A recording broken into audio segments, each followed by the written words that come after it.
He might be late, but the best things in life come to those who wait, surely. Welcome, everyone. Thank you all for joining me for this post race Chinwag for the 2023 Miami Grand Prix. Roll intro to everyone who's watching on YouTube. Thank you, live chat. I'm sorry I was 2 minutes late. It's early enough for me to be somewhat late. I'm sorry. Also, apologies if the hair's a bit off. I don't usually wax it when it's wet, but I just got out of the shower, so there you go. How are we doing, everyone? Welcome, Ewan, the racing guy, Cool Cat, Thomas, Simbrew, Dave, Daniel, Austin, Bass, DB, Samuel, Kev is off the grid and working hard, Scrot, the flying spy, Halita, Piglet, Nikesh, Molly, TJ, ZX, Tuna, Elsa, Sam, Maximilian. Thank you all for joining me today on the live stream. Thank you to everyone who's watching after the fact. Thank you to everyone who's listening audio only in only your ears. Welcome. Miami Grand Prix 2023. You know what? In a word, live chat, can you give me in a word what you thought of the race? And thank you, Alec, by the way, for the $14.99 Aussie dollars. Jeez. I would have donated 20, but you were late. Fair enough, Alec. That is very fair. Appreciate it, mate. Thank you. Right, what we say in a word. All right, mediocre, dry, decent, mid, stinker, average, boring. I've seen boring used quite a lot actually to describe this. Stinker as well. Underrated, Thomas. That's an interesting one. Better than Baku. That's not one word, but we'll let that pass, Richard. Thank you, Michael Antonius, for joining Friends of Tommo. £2 a month gang. So, this Miami Grand Prix was... Look, expectations, I think, from last year were maybe unfairly low. Because from what I seem to remember, last year was actually pretty good. However, the coverage wasn't great. There were actually quite a lot of overtakes. Ultimately, a race will always be judged by the battle at the front. That's all. Ultimately, it will be judged by that. You can have as many overtakes as you like in the midfield. If you don't have that crescendo, if you don't have that battle for a win, which matters more than anything, ultimately, and hence why you can get a Michael giving it a 1.5 out of 10, and then Casper and Dominic giving it a 7.5 out of 10. I mean, that is a huge... Like, this race, I feel like this race, from all the races we've seen so far this year, there's the biggest range of opinions on it, I guess. So, for me, it's one of them. And also, remember, audio only. Apple Podcast, Spotify. If you want to listen. Or even if you don't want to listen, just pretend to listen and give me good ratings. For me, it's at least a 6. I really enjoyed most of this race. I thought there was so many overtakes. I thought almost constantly there was a fight for a position. Almost constantly. Watching the coverage. Now, was there that fight for the win? Unfortunately, not really. But as a race with 20 cars in it, not just 2, I thought it was really good. No, not really good. Good. Again, a 5 is bang average. I'd give this slightly better than average. I thought it was good. TV direction was okay. It was a fight people just drove past it. Michael, what do you mean? No, that's not right. There was so many scraps throughout. And yes, of course, the meaningfulness of overtakes plays a part. I mean, you look at Magnussen and Leclerc scrapping lap after lap after lap. There were like plenty of decent overtakes for sure. Driver's parade was cringe. Yes, it was. But in terms of the actual racing itself, throughout the field, I thought it was good. It was a good race. I don't think it was a boring race at all. Again, I guess it... I think it does somewhat depend... Because, look, of course, if if it was a fight for, if there was a scrap for the win. You know, if Perez was able to put up a bit more of a defence, if he was able to push a bit earlier in his stint and open up that gap, it would have been a lot more exciting. Of course.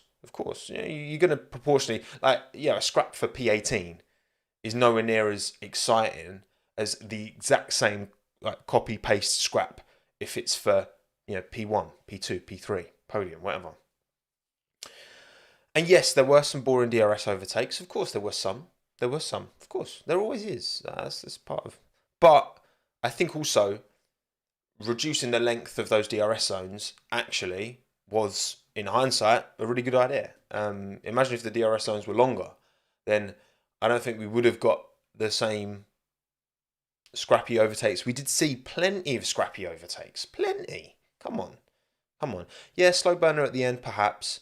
I guess that's, you know, when you've got a bit of a weird qualifying order, then again, I think Charles Leclerc's crash in qualifying kind of gave us a semi-decent race because it did mix up the grid a little bit. So, opinion on driver introduction. Yeah, I mean, it was a bit cringe, wasn't it? Obviously, we were doing last lap, and then you see all the drivers come. Was it LL Cool J? You had will.i.am giving it some of that.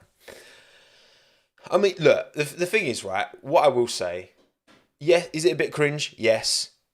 Are we in Miami? And therefore, you know, I want, wherever we go, I want it to lean into its character, the venue. I want the venue to embrace its character, even if that character is a bit cringe. So, I don't really have a problem with it because we're in Miami. So, I kind of expect a little bit of nonsense. You know what I mean? It's kind of part of it. It's like going to Vegas and they're not expecting loads of like casino references. And like in Vegas, there's going to be some proper cringe, but I'm expecting it. I'm kind of there for it. You know, if they were doing this walkout parade stuff in like Silverstone or Spa, then I'm like, whoa, what the is this? Like, come on. But in Miami, you Americans are a bit like this, aren't you? No offense, I love you Americans.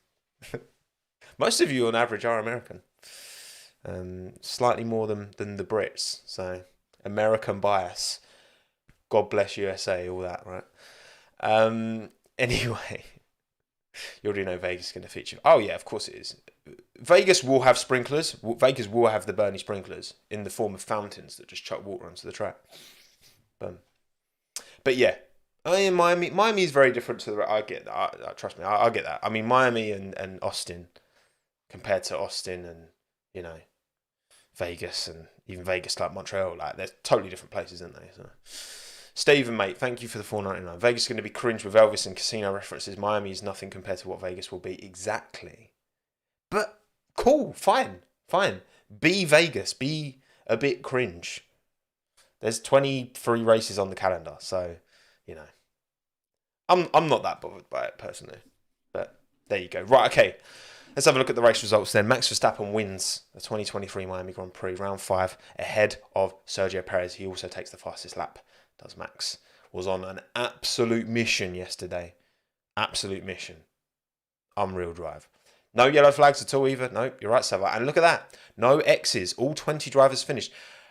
I swear it's still like single figures. Can someone in chat check? It's still single figures for how many times in F1 history a race, every single car's finished a race. I swear it's like maybe might be the 5th, maybe 6th time, something like that. I'm sure oh, okay, maybe it's not single figures. You're saying 12. Oh, wait, I'm getting 12, 15, 14, 10, 8. You're not helping, chat. I recall Crofty saying 14. Okay, fair enough. It was a bit more than I thought. It's 12 or 14. It's around that ballpark. That's still not like in F1 since 1950. We've had 12 to 14 races that have finished with every single car finishing.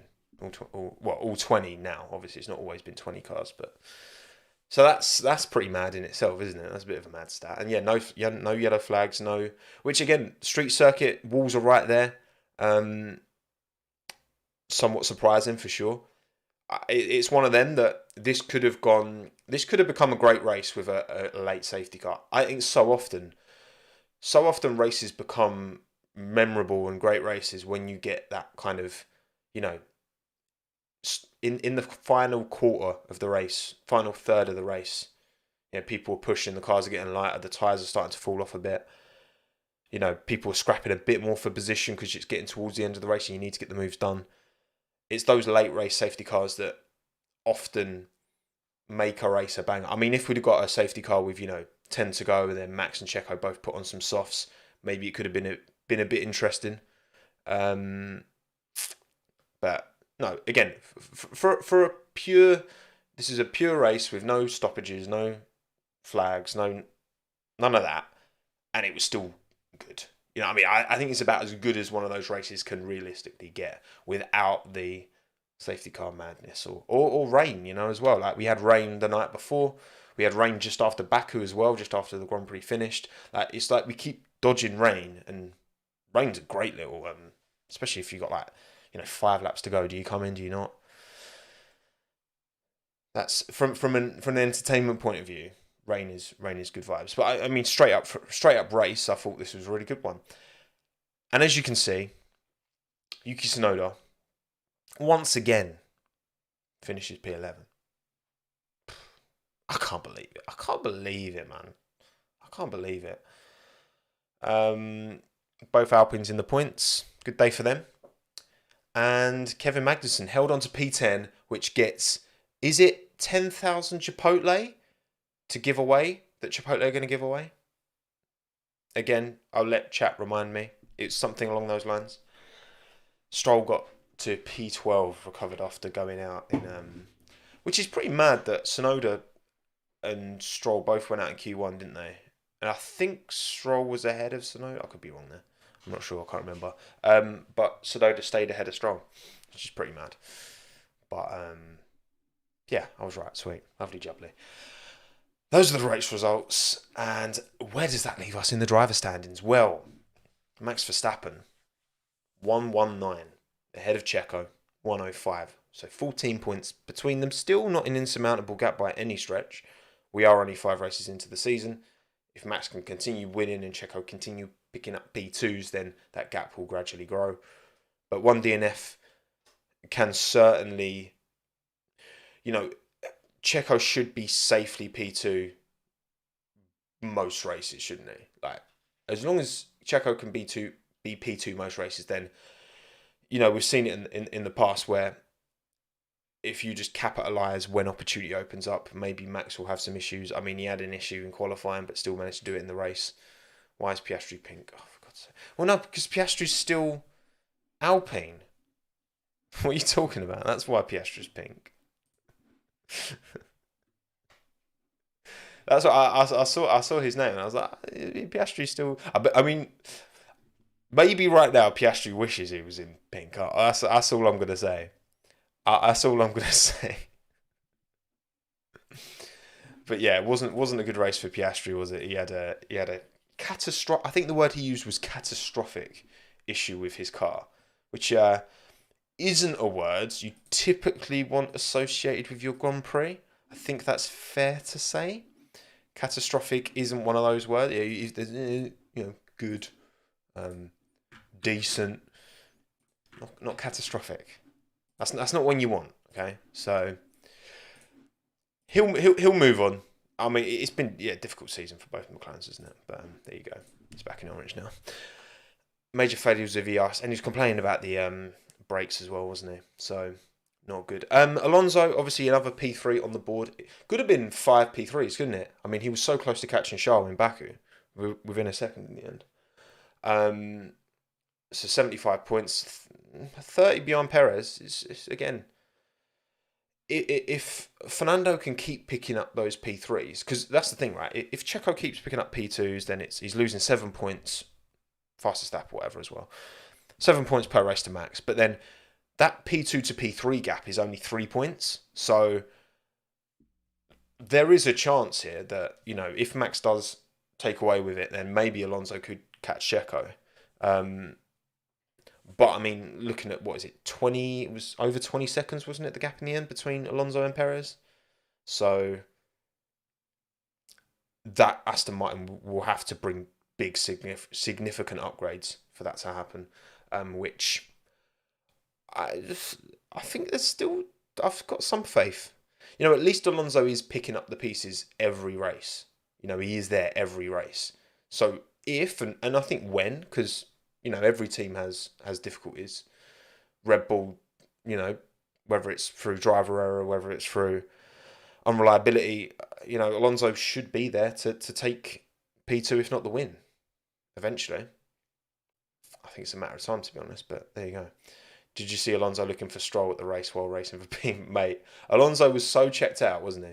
Because he had, 7 seconds over Russell behind him, 7.5. Sorry, Hamilton. And he had, what was it? No, it was Russell, sorry. I'm confusing the driver standards for the race standards. And then he had 15 seconds at the time behind Perez, maybe more. So yeah, he could just chill, just watch the TV. Boom, love it. And then look, Russell goes ahead of Leclerc as well in the driver standings. Pretty mad. And towards the bottom, Magnussen gains a point, which moves him up to P17. So there you go. Not much more than that. In terms of changes, constructors, the order's exactly the same, but now Alpine have the same amount of points as McLaren, which is about right, because I think this definitely flatters McLaren, these constructor standings right now, because they got super lucky in Australia, benefited massively from other cars' downfalls, and yeah, it's not looking good for McLaren. We'll talk about that a bit more deeply, I think, won't we? Won't we? Of course we will. Right. Red Bull 224 constructor standings, Aston Martin 102, so that's a 122 point gap. I mean, this is a wrap, isn't it, constructors? We can just forget about column 1 now. It's going to be more interesting. I mean, Mercedes only 6 points behind Aston Martin because Stroll isn't really holding up his end of the bargain. He was unfortunate. Qualifying, they only sent him out on one set, so he didn't get the track evolution, which is more on the team. The team needs to make sure that he gets 2 runs in. Oh, I forgot. It says 4 of 23 rounds, doesn't it? As well?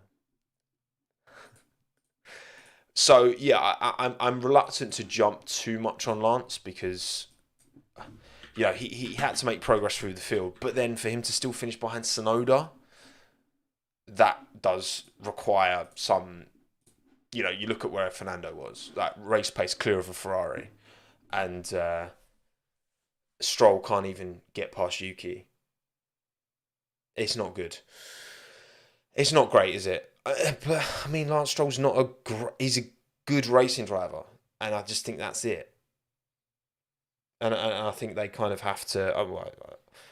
We'll talk about Fernando a bit more because it's very strange, isn't it? This Aston Martin Fernando relationship is just very unusual. He's still dropping heat on Alpine. He needs to do a diss track on Alpine.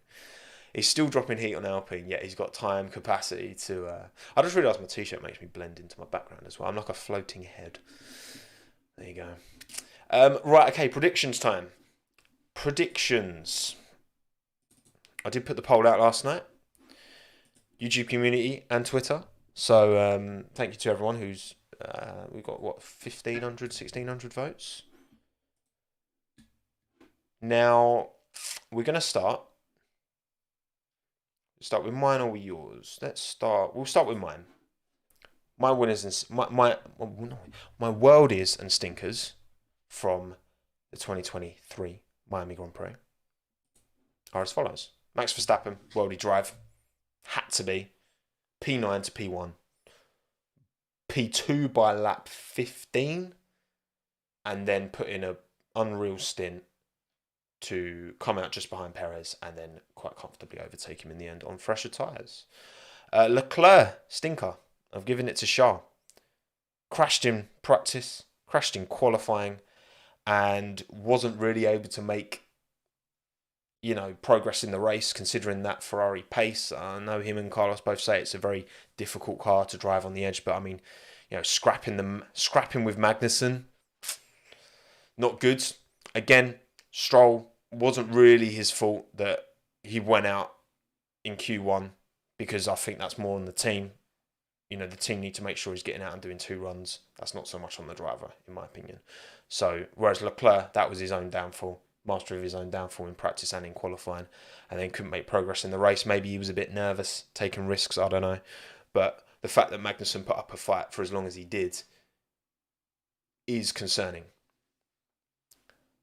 No, I listened to Lance's post qualifying, and he was saying that he should have gone out for another run. Basically, everyone else did another run, and he didn't. Maybe it was everyone else did 3 runs and whatever. I don't know, but he didn't do the final run that the team should have made sure he did. So I'm giving a concession to Lance on that one. Worldie team, Red Bull, obviously. Kind of has to be. You have to give credit where credit's due. And Stinker McLaren. Stinker McLaren.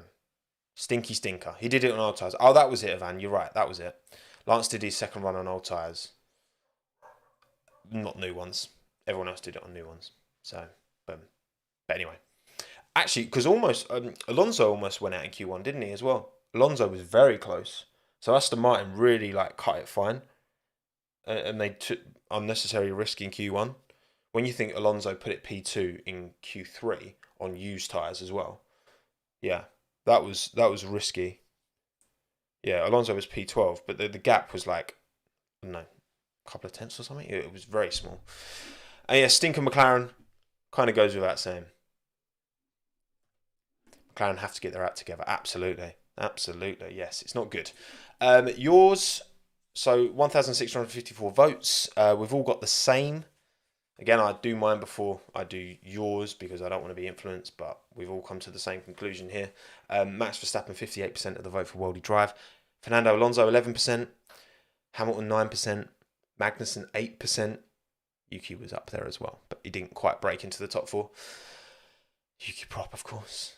Charles, 29% of the vote for Stinker, ahead of Nick De Vries on 27%, so pretty close between them two. Once again, Nick De Vries is right up there in the Stinker Drive ratings.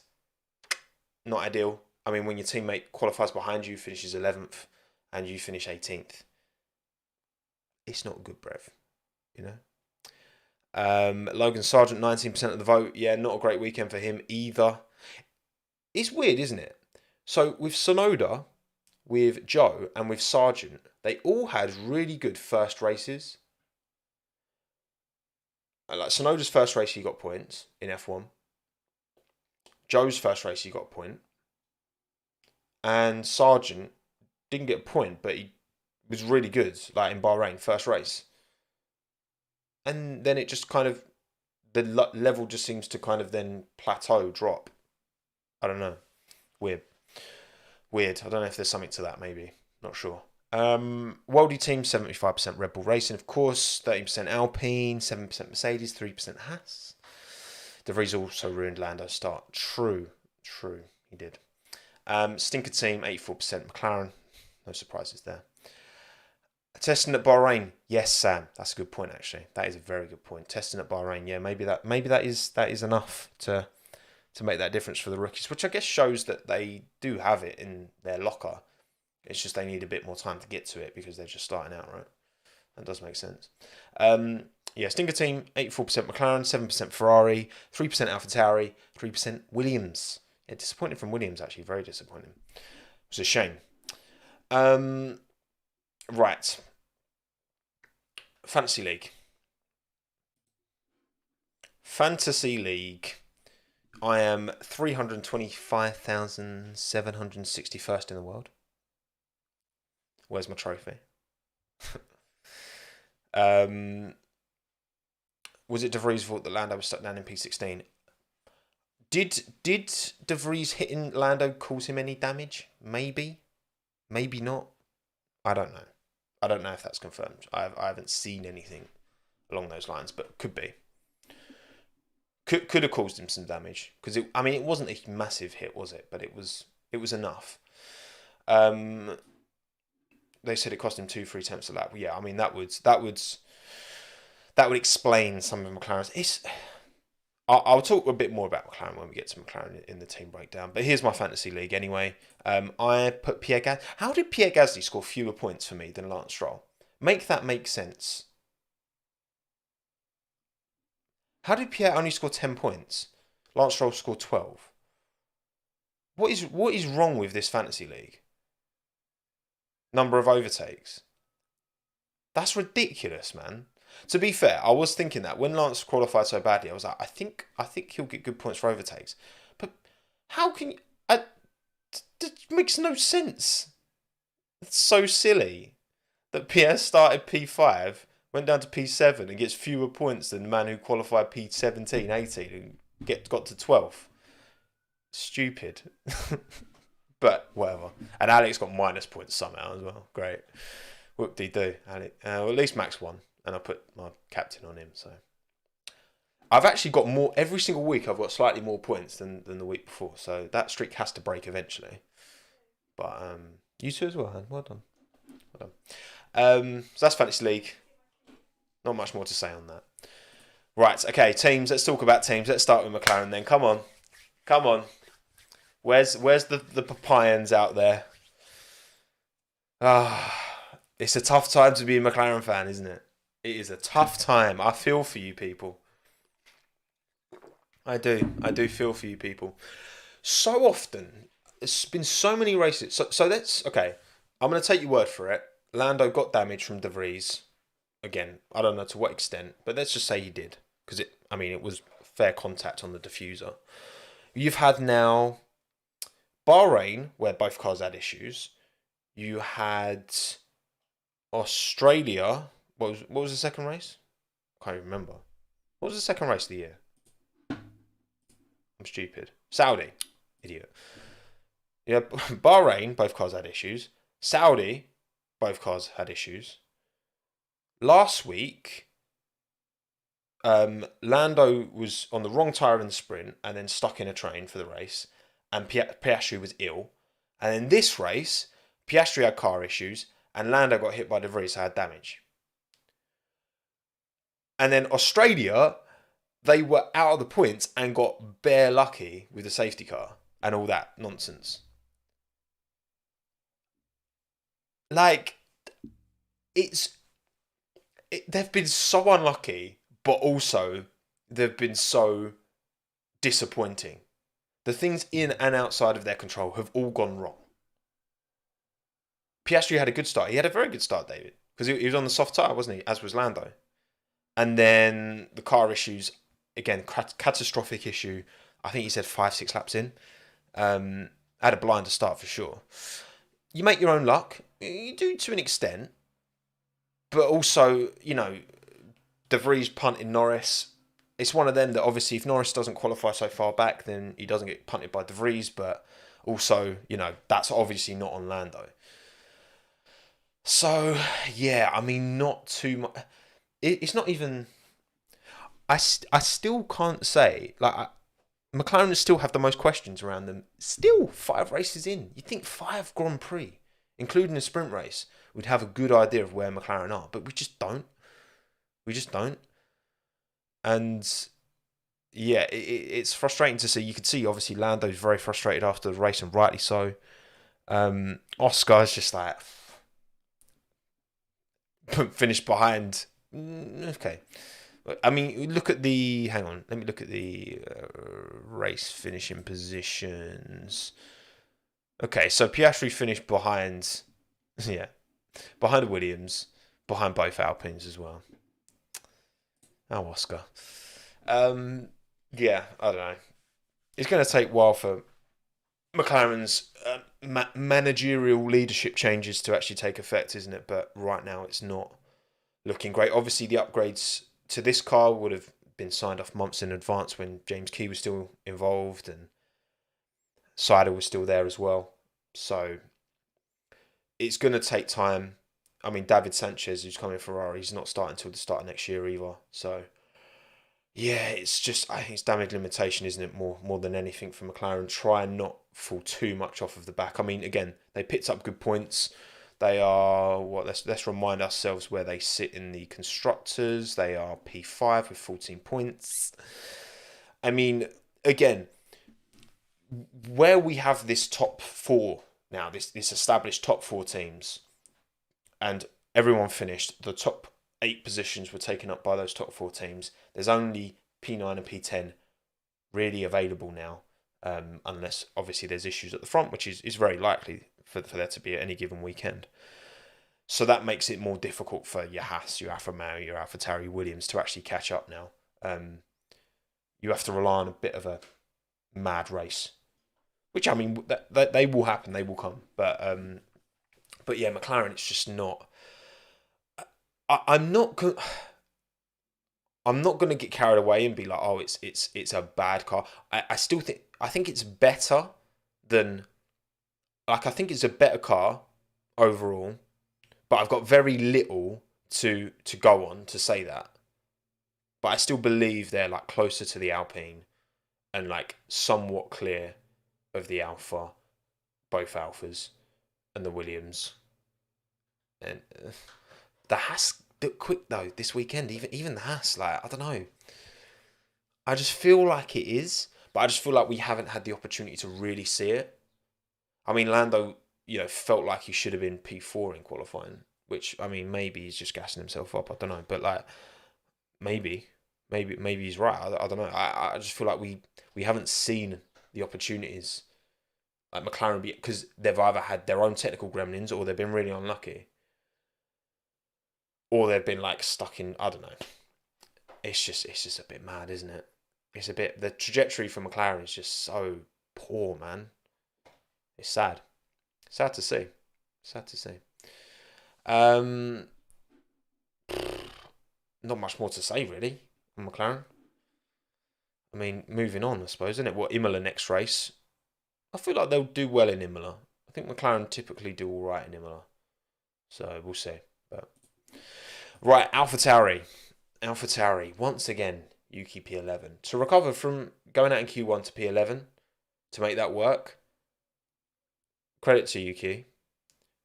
It's not a terrible car. I think the upgrades they bought last week were really helpful. Even like De Vries had pace in practice. And, qualifying, I mean, De Vries out-qualified Tsunoda this weekend, which deserves plaudits, but in the race, just wasn't able to deliver. It's frustrating for Nick. We'll talk about him a bit more in a bit, but I do also obviously want to give plaudits to Yuki Tsunoda. Mr. Consistent. 3 P11s, 2 P10s. Maybe I should do this. Maybe I should, or maybe someone can do it. If you ignore points, but you actually look at the average finishing position for every driver, Yuki is not where he is. Where's Yuki in the driver standings? He is P16. Yuki's behind Joe. Yuki is behind Joe. And he's been consistently... How is he behind Joe? Where they're on the same number of points? Well, that's confusing. I've just clocked that. How is he behind Joe when Yuki's got like 3 P11s? P9 beats 10. Of course. Because Joe got his 2 points from a P9, whereas Yuki got his 2 from 2 P10s. Oh, that's silly though. Because you can guarantee Joe's average finishing position is lower than Yuki's, quite considerably lower than Yuki's. But because Yuki's only got them 2 from P, that's silly. That's what in my opinion, when they're level on points, it should default to who's got the better average finishing position across the season. That makes so much more sense, surely. That's just silly. But whatever. Let me rant. But yeah, Yuki's doing a great job. He's stepping up for sure. Fantastic season so far from the young lad. So big up Yuki Tsunoda. Nick De Vries. We need to talk about Nick De Vries, don't we? 5 races in. The standard he's set. He's Jody Eggington is the one who's quoted saying, shouldn't treat him like a rookie. Nick doesn't want, he's F2 world champion. He's a Formula E world champion. He doesn't want to be considered in that same rookie space, and I don't think he should be. whether he says he should or not. Like, he's 3 years older than Charles Leclerc. He's been doing this he's been doing this for time. He's tested every single Mercedes powered car. Like, at some point he's driven one. So the fact that he's struggling so much, yes, okay, qualifying, did a good job, beat Yuki, straight up, fair play. I think that I want to ask you, like, in a poll, if you're in charge at AT/Red Bull, and performances don't improve, would you swap out mid-season? I'll just about fit that in. Right, if you were in charge at AlphaTauri/Red Bull, because obviously Red Bull own AlphaTauri, and his performances don't improve, if it stays pretty similar to how it is, would you swap out Nick De Vries mid-season? It's mad that we're already talking about this 5 races in. If he was a rookie, if he was a sergeant rookie, then it's a different conversation. But he's not. He's more experienced than about half the drivers on this grid. Not just in F1, in other machinery, which I think helps. That adaptability is important in a racing driver. It's not been anywhere near good enough. With 5 races in, the question is, do you give him a full season to prove his worth, to show that he can improve, that he can get there? For me, it's like, what is the payoff? What is the payoff for Red Bull, I guess? Because whilst this is owned by Red Bull, whilst this team is owned by Red Bull, obviously they want AlphaTauri to do well. Obviously they want AlphaTauri to finish in good positions, and Yuki's the one doing that right now, and Nick's not. But also there is that secondary, you could argue primary, desire to get a driver ready to jump into the Red Bull. Now, obviously, Perez and Max are doing a great job at the moment. Would the closeness of Max and Checo be a problem if another team was up there? Say Aston Martin's car was just as good as Red Bull's. You've got a clear number 1 and 2, Aston Martin, Alonso, clear of Stroll. Perez and Verstappen, Checo taking 2 wins away from Max, or you could say Max taking 3 wins away from Checo, whatever, makes it more difficult to mount a driver's title challenge. You look at Alonso 2012, didn't win a ton of races, but was consistently up there and almost won the championship. Hello, Shelby. Welcome. Right, I want to see what you think in the poll. 65% of you are saying that if you're in charge and performances don't improve, you would swap out Nick De Vries mid-season. It would be very harsh. It's happened before. Obviously, you had Gasly replaced mid-season for Albon, Red Bull. You had Kvyat replaced after 5 races with Verstappen in 2016. That they're prepared to make those changes. The question is for who? I think there's a lot of drivers that could be. I want to do another poll. So, if you had to, which driver would you put in? So there's a few options. You've got Liam Lawson is the one spoken most about, the young Kiwi doing bits in Super Formula, beat Alex in DTM. I can fess up to that. He did. That's what happened. Liam Lawson, Daniel Ricciardo, who's obviously on the sidelines at the minute at Red Bull. Is that an opportunity for him to come back into F1 and show and maybe elevate his stock a bit, which obviously took a hit from the time at McLaren?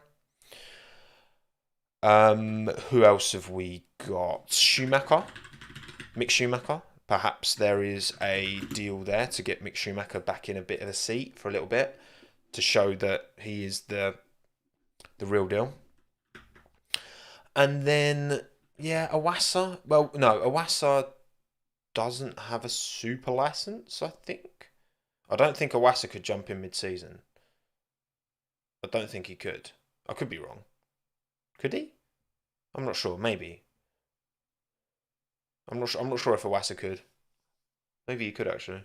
But okay. I'm just going to put other as the fourth option. So if you were to Kvyat as well, maybe, yeah, Kvyat for sure. If you had to replace him, which driver would you pick? Would you pick Lawson, Ricciardo, Schumacher, other? Because with Ricciardo, I think I think if Daniel, you know, by mid-season, he's taking this time off to reset somewhat. I think if he wants to maximise his chance of getting a decent seat on the grid, he needs to take an opportunity if one presents itself at AlphaTauri, jump in that car. It's going to be a bit of a hit on the ego, taking a step back to Toro Rosso, essentially. But get in there and then wipe the floor with Yuki Tsunoda and be like, I'm still here. I'm still quality. If you give me a top car, I will deliver. Because unfortunately, there is always going to be now a little bit of a question hanging over Daniel Ricciardo. Am I going to get a Red Bull / Renault Ricciardo, or am I going to get a McLaren Ricciardo? Unlike, say, Fernando Alonso, who every car he's jumped into, whether it's been good or bad, has delivered at the ceiling of that car's performance. Reliable, you know what you're getting when you get an Alonso in. With Ricciardo now, you don't quite know what you're getting, necessarily. You can't be as confident in that as you might have been. Well, you certainly would have been. Like his stock when he left Renault for McLaren, that was an unreal coup for McLaren. That was like, oh my god, he's that stock level. Even though he left Red Bull, he was still doing bits at Renault. But 45% of you say Liam Lawson, 37% of you say Daniel Ricciardo, 12% Mick Schumacher, 7% other. Obviously, you've got a few Rebel Juniors knocking about Hauger, Wassa, Daravala. Oh no, Daravala's not part of Red Bull anymore, is he? I think he left. Maloney. There's options there, but yeah, I feel like if performances don't improve, then I think Nick De Vries hasn't delivered what Red Bull were hoping, which is what I think Red Bull were hoping. This is just my conspiracy theory. The only way that made sense to me, AlphaTauri going for Nick De Vries, is that they were hoping to test out De Vries to see if he could be a long-term second driver alongside Max Verstappen. You know, you don't know how much longer you're going to get out of Checo necessarily. So if you can be like, cool, he's got a good relationship with Max, obviously both being Dutch, you could, build your team even more around the Orange Army. I think that was what they were hoping. They'd be okay. Let's see how De Vries does. If he does bits, then maybe we could graduate him to Red Bull in maybe a couple of years. I don't know, to like be the more long term number two to Max Verstappen. And it just doesn't seem to have happened, does it? He's still got time to turn it around for sure, but 5 races in, Imola now, I expect he needs to turn it on and needs to turn it on quick for sure. But yeah, I'm still not. I still think I think Daniel Ricciardo's best hope of getting a good seat in F1 is to get into a car as soon as possible, and prove on track that he's still the driver that we know and love. But we'll see. We will see, won't we? We will see. Right, okay. Next team, Williams. Oh, I say that, and he was actually there this weekend, wasn't he, William? With that, what do we think of the "This Is the Formula" song? Okay, right. What do we think of "This Is the Formula"? Or is it just called Formula? Is it a banger? Is it alright? Is it Is it awful? You know what? I can get away with playing like a few seconds of it. So that's what I'm going to do. Because, go. This is the... Is that what it's called? This is the formula, I think. Right, let me... I just want to avoid any copy strikes. Oh, there we go. Right, okay, that's... The music video of it for it's so weird. Right, I'll play a few seconds of it for you. Right.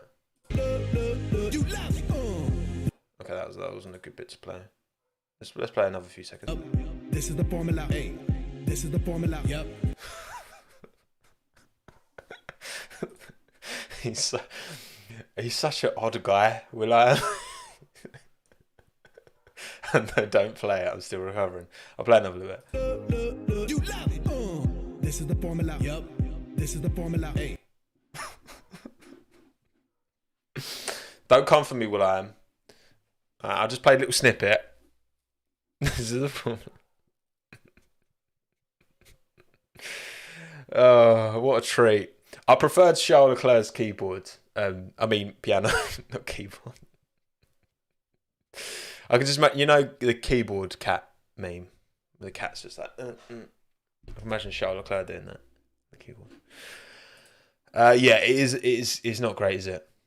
It's not great. What we say in chat, we're saying 48% awful. Wow, 35% 15% all right, and then 2% of you think it's a banger.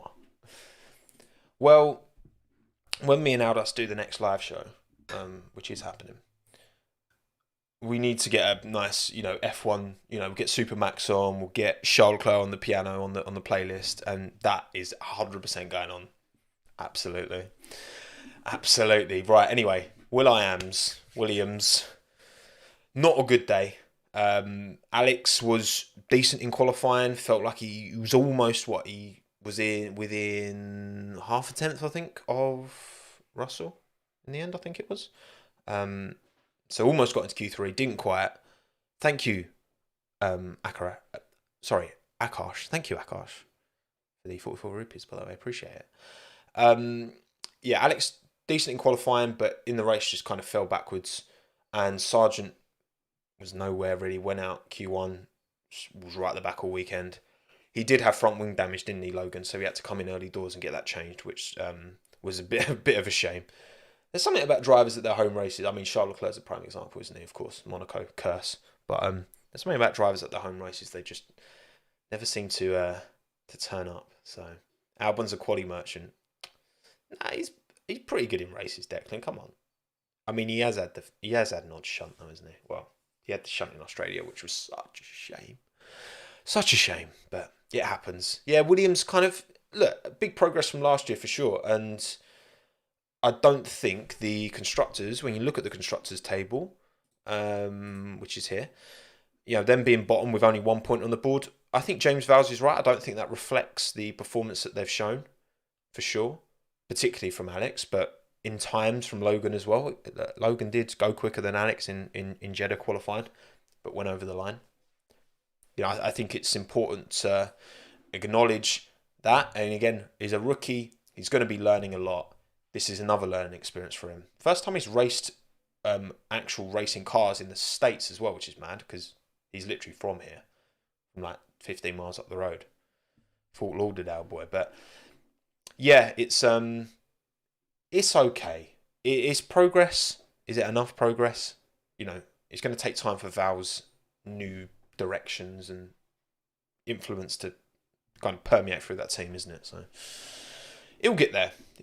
But yeah, I hope Alex gets a better car. I hope he stays at Williams and makes it work at Williams, because I think Alex is doing a really good job putting himself in the shop window at the minute and consolidating. Like he's very safe.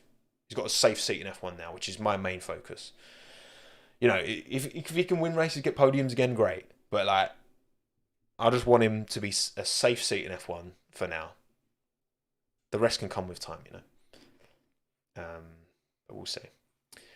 Haas, man. Haas. Decent. Home race, decent. Hulkenberg obviously crashed in practice, which wasn't very good. Hulk smash. And in the race, obviously, Magnussen benefited from the Leclerc crash, but still went quicker than Gasly, than Russell, than loads of other drivers. In Q3, started P4. Didn't get a good start, did Kevin, but kept it going. P10 is about as good as they could have really hoped for, given that, Ocon's pace in the Alpine was good. The Alpine pace was good. Gasly was obviously doing well. I think it's the thing is for Haas, they seem to have a good qualifying car, kind of like Ferrari do, which shouldn't be a surprise because, you know, the fundamentals of that car are very heavily based on the Ferrari. They share more with, they take more from Ferrari than AlphaTauri take from Red Bull. So I think qualifying pace, we're going to see that Haas do well. We're going to see that Haas get to Q3 multiple times this year, but to deliver it in the race is another question. And I mean, Kevin held on to P10, so it's a big up. Haas has 6 home races, 3 USA, 2 Italy, 1 UK. True, Zach. True.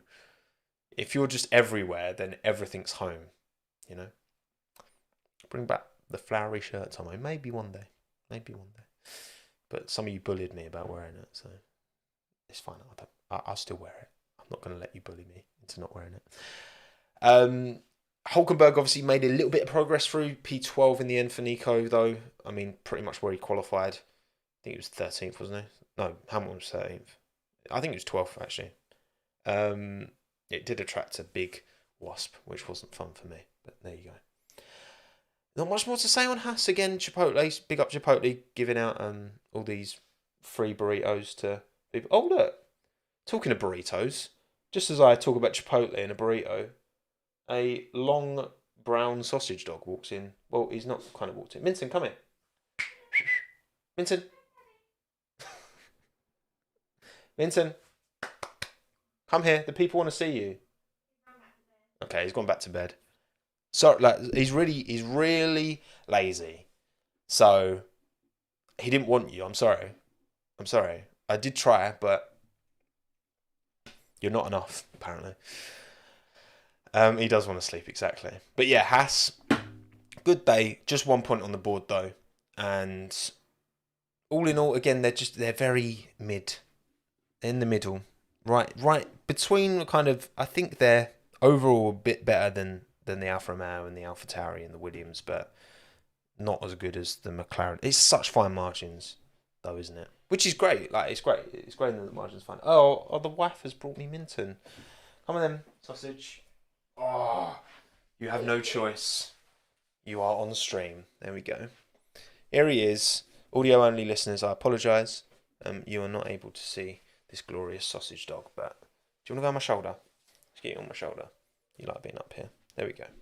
Lovely jubbly. Smile for the camera, Minton. There we go. Okay. There we go. Good boy. Not much more to say on Haas. I think that kind of covers it. But yeah, big up Kevin Magnussen. Great little scrap with Charles Leclerc as well. He did very well to hang on for as long as he did. So that was really impressive actually. Magnussen wheel to wheel. I know he does overstep it occasionally, but in this instance he did a good job. Minton these plushies. I know, Minton plushie. Should we get you turned into a plushie? Shall we? I think we should. Right, Alfa Romeo. Look, Bottas got into Q3, which means that every single team after 5 races has reached Q3 at least once, which is super impressive. And I think that in terms of the whole field spread argument, I think that proves that, yes, this has worked to close up the field. If Red Bull weren't in this championship, it would be an incredible championship. Like the proximity that you've got between, Aston Martin, Mercedes, Ferrari at the top, and then everyone else is kind of interchangeable, is mad. Obviously, Red Bull nailed it, so we're not getting that Worldie Championship. But at the end of the day, Bottas P7 in qualifying, great job. But then in the race fell back, and Joe wasn't able to make any. Bottas definitely had a stronger weekend than Joe for sure. He had a couple of attempts on him at least throughout the weekend. So credit to Valtteri, he needs to do this more often now. This is the kind of gap ahead of Joe that Valtteri should be delivering like every week, really. Given Valtteri's experience, he needs to do this more often. He did well, considering I just think that it's an awful Romeo, It's an awful Romeo. So if Red Bull didn't exist, Alonso would have won 4 times. Yeah, but it would have been close. it would have been very close. And Charles would have won one time with Alonso right up his chuff. It wouldn't have been close this race for sure, but overall it would have been much tighter at the front. So yeah, I just struggle to find anything to say about Alfa Romeo because it's just consistently disappointing, and it's annoying. And I hope Audi change it and turn it around and make this team good, because I'm sick about talking about Alfa Romeo. Next, Alpine. Right, so Gasly, great job in qualifying. Ocon was disappointed. He felt there was more in it. There were P5, P8 in quali, and Gasly held on well.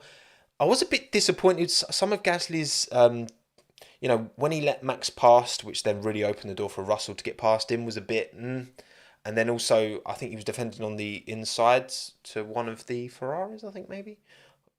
Or no, maybe it was one of maybe it was the other Mercedes. Oh, come here. Yeah, his racecraft was a little bit sus at times, I thought. Gasly was like locking up and allowing people through. I don't know. I'm sick of you too, Oscar. And yeah, I don't know. I wasn't like, yeah, it was good. Obviously, they both got points. P8 and 9 in the end. But yeah, it was just, I wasn't blown away by quali was really strong. And again, I put Gasly in my fantasy team because I thought he'd do a good job. But there you go, boy. Are you being a pest? He's got ants in his pants, this one. You can tell when he's not settled because he starts like, right, get back on my shoulder. Come on, good boy. Yeah, it was just, it was good though. I mean, look, Alpine, it's about time they both got in the points because I think their car performance has merited it, and I do think they'll be clear of McLaren. They brought upgrades. Was it last week they brought upgrades? Alpine didn't do too much in Baku because they weren't very strong, but this week much better. Ton of fuel save, really. Yeah, maybe. I don't think they were the only car. I think a few cars were fuel saving actually this race, but yeah, good week, good, decent from Alpine. Well done, well done, Alpine. Well done. Both got in the points, didn't crash into each other. Bravo. Grazie, ragazzi. Right. Ferrari. Right, I'm putting you back down because you're being a pest now. Ferrari, let's talk about the Grazie Ragazzi merchant, shall we? Oh, that door's open. I'll be back. Right. Let's talk about the Grazie Ragazzi merchants. I'm back, sorry. Yeah, Leclerc, not good. Not good. Sainz felt more comfortable this weekend, didn't he? P3 in qualifying, but in the race fell down to P5. So, Charles, man. Charles. He's got to stop shunting. The thing is, right, I think we saw from the first half of last year, when that Ferrari was as good, if not better, at the start of the season than the Red Bull. I think if you give Charles that car, he had his mistake in Imola, but that was him fighting back through, pushing too hard. But if you give him a top car, I think he will deliver. And he's done it so many times. And he's won races, and he's shown he's got the one that pace. And he's shown that, the reason he does qualify so well is because he does drive at 99.999%. And then occasionally, when you've got that such a small tolerance for error, then these things are going to happen. I think when you've got a car that isn't at the top, like it is now, it really does somewhat expose that style of driving, that uncompromising, on the edge driving.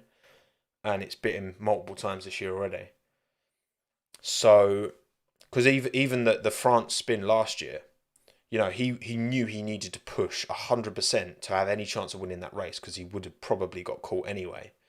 Apologies. I apologies. What does that even mean? I apologies. Right, we're carrying on. Ferrari, frustrating. Science, decent-ish. okay. His pace was good at the start. He kept within like a second of Alonso, didn't he, for ages? And then but Charles just couldn't make progress. Again, scrapping Magnussen, which isn't the look that Ferrari want, really, do they? Let's be honest.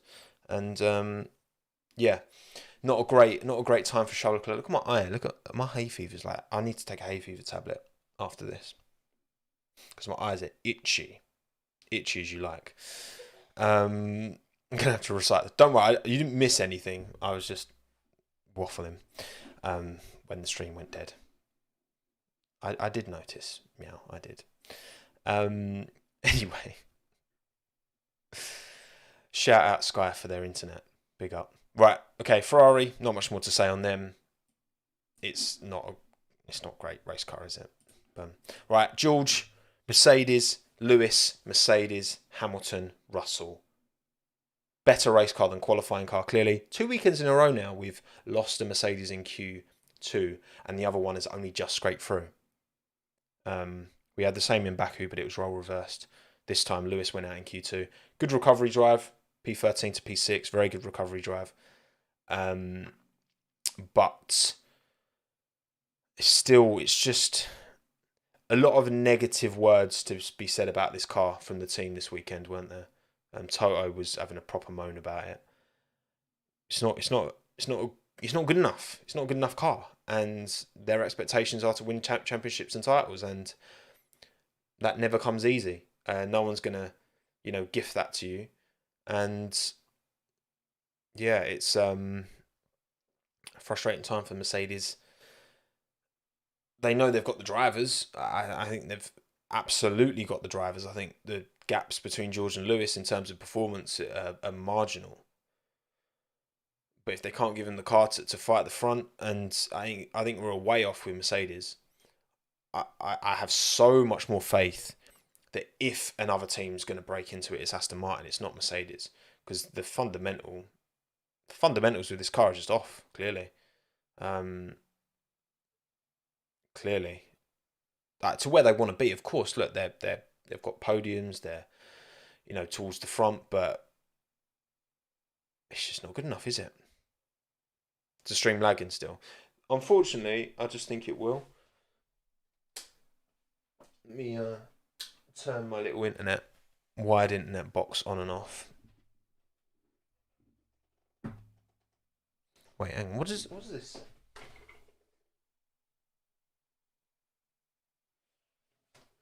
Because the internet's working fine. Low FPS.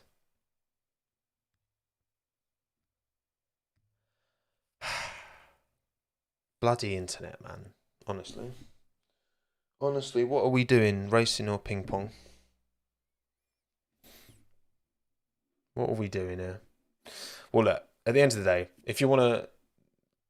This is all recording in OBS, so at least the audio only people are fine. Right, I'm gonna wrap through this fairly quickly now, because I'm being let down by Sky. How dare you? Mercedes, not good enough. Not good enough. They've taken a relative step back when you look at how... I think Aston Martin's success shows just as much as Red Bull's success how much Ferrari and Mercedes have just dropped a bomb, Not a good bomb. Not a good bomb. Right, I'm going to try plugging the internet again. See if this helps, but I don't think it will.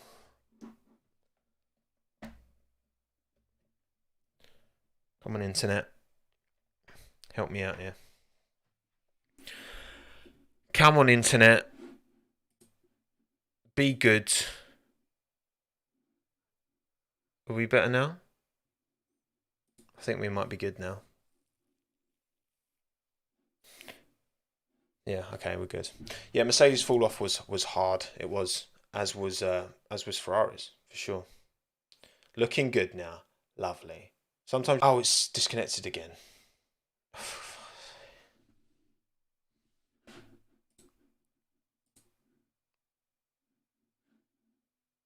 We're back. Okay, I'm just going to carry on talking. And then if I disconnect, I'll disconnect. Right, Aston Martin, boom, well done, Fernando Alonso, P3, fantastic, unreal, Mr. Consistent this year. Could have, you look at, to go P2 on used softs, and then to comfortably be best of the rest. You could argue, given Max made his mistake in qualifying, which resulted in him to have to do that recovery drive, you could argue Alonso driver of the day. Because what did he do wrong? It was between him and Max 100% for me. Unreal drive from Fernando, once again. He's watching the telly, watching Lance overtake him for P12, and yeah, it's just crazy. Lance, yeah, obviously out in Q1, went on used softs when he should have been on fresh. It's weird, isn't it? How like happy families it is. Considering, Alonso isn't one to, bridges often, almost always end up burnt. Particularly with Alpine right now. He's had a lot of sass to throw Alpine's way. Plan A -12. And I don't know. It's odd. Obviously, Alonso's got this deal with Aston Martin. I would love to know the written detail and the, gentleman's agreement between him and Lawrence Stroll. What that actually constitutes. What Fernando's getting in return. Because never has he ever taken a teammate under his wing quite like he has Lance Stroll. Now, obviously, is that because that's the boss's son? And keeping the boss on side, this is an opportunity now. This Aston Martin's looking decent to potentially fight with a Red Bull maybe next year. He needs to keep that relationship sweet, you know what I mean? So Alonso knows that Stroll isn't a threat. Yeah, I'm sure that's part of it as well. But also, yeah, it must help that, that's the boss's son. I'm going to, we'll help out Lance because, he's far enough away. I don't need to worry about him battling with me. But also keeps the boss happy. All the pieces fit, So. But yeah, Lance wasn't able to make much progress in the race, which was disappointing. The fact that he still finished behind Tsunoda in an Aston Martin is not great. But he's not a great driver. He's a good driver. But I think you just have to accept that. And ultimately, right, if Aston Martin do get a championship fighting car, you want that number 1 and 2. That's what you want. You want a number 1 and 2. You can't have two number 1s. So right now, they're perfectly placed. If they give them the car, Fernando will challenge for a title and Lance won't get in his way. Lance might not be able to be up there to support him, which could be an issue, true. But I think, and ideally, Lance would be a bit closer to Alonso if they were fighting for a championship. But ultimately, you're not going to have to worry about team orders and faffing about when it's so clear that Alonso's, comfortably ahead, right? We'll see. Will the Merc with side pods basically be an Aston Martin? No. Well, look, most of what makes a car the car is the underfloor. The underfloor is generating all the aero. So, I think Mercedes, it's not just a matter of side pods. There's way more to it than side pods that differentiate the Mercedes and the Aston, even though they share a lot of parts. But when your customer team's quite consistently outperforming you, then it's not a good look on Mercedes. And then finally, Red Bull, the team that are, for sure, dominating Formula 1 right now, with two drivers at the top of their game as well. I think Checo's doing really well, but Max was just on a level yesterday, wasn't he? At P9 to P2 in 15 laps. And then just put that unreal stint in. Checo just couldn't hang with his pace. And this is the thing. When Max gets it all right, Checo can't beat him. When Checo gets it all right, Max can still beat him. Guess that's the difference, isn't it? And over the course of a season, there's 14 points between them now, but over the course of a full 23 race season, it's going to take some shocking luck for Max. And Checo getting in his head somehow for there to be a real championship fight. I just, we saw this so many times with Bottas, starting the season strong relative to Lewis, but to sustain that against a driver of Lewis's caliber, against a driver of Max's caliber, it's almost an impossible task, because those two are just two of the best to do it, for sure. Not enough street circuits for Checo. Yeah, and that's the thing. I don't know what it is like. I mean, this is a street circuit for all intents and purposes. Like, the walls are there. But that doesn't mean Max is not bad at street circuits. It's just that Checo is able to perform on his A game at a street circuit. So when Max has a little bit of a wobble. But I mean, he had a bit of a wobble in qualifying and still recovered through. So, yeah, it's just, I think Checo, there was some degree of that. Should he have pushed harder on his first stint? Maybe. But hindsight's a beautiful thing, right? And it's a well-deserved win for Max Verstappen. One of his most impressive, I think. One of his most impressive wins. Just the pace that he had, and that car, that double overtake just made it look easy, but it just positioned that perfectly. He made it look easy, I guess. It's not an easy move to pull off, but yeah, it's one hell of a drive. But look, Checo still picked up P2, and that gap isn't insurmountable by any stretch. But yeah, this was Max on his A game, and Max on his A game is unbeatable. Passes Seb's record for Red Bull wins, you reckon? Yeah, perhaps. I mean, again, depends how long Max wants to stay in the sport and how long Red Bull stays competitive. I mean, that car's not getting any slower. Regulations don't change till the end of 2025. So that car's only going to get quicker between now and the end of 25.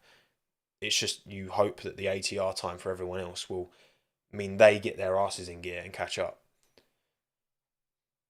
Because that's what, if we can get a inter-team title fight, great.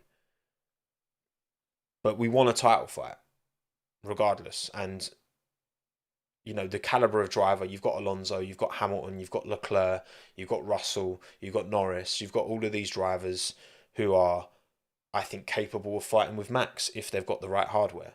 Definitely. As much as I think Max is the best driver in F1 right now, I think they can all fight with Max if you give them the right car.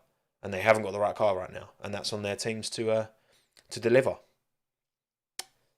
Max confirmed he's seen his contract through. Yeah, I mean, till the end of 2028, and then we'll see, won't we? But, I mean, that's still another 5 years of Max Verstappen to pick up wins, pick up titles. It's looking good. It's looking very good for him. But yeah, Red Bull, hats off. What more can you say? Right, okay, cool. I am done, everyone. That's the race result. These are the driver standings.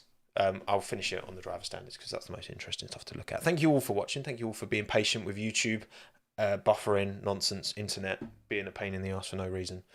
Thank you all for coming. If you're watching live, Liam, Jake, Pankin, Frozander, David, Gasly, Christian, Devin, Yard Animal, PJ. Thank you, PJ, for coming, mate. Good to see you. Charmander, Thomas, Zach, Carlos, Kane, Ellis, McFidden, Josh, Glenn, Meow, Misco, Sarthak, Taxpus, Halita, Dougie, Classy, Ebby, Formula Marius, Ewan, Kanoa, Dimmy, Eddie, King Reese, Jordan, Sandro, the Flying Spire, Piglet, Pankin, Dot Pinto, Dre, Name, Gabri. Thank you to everyone who's listened audio only as well, and everyone who's watching after the fact.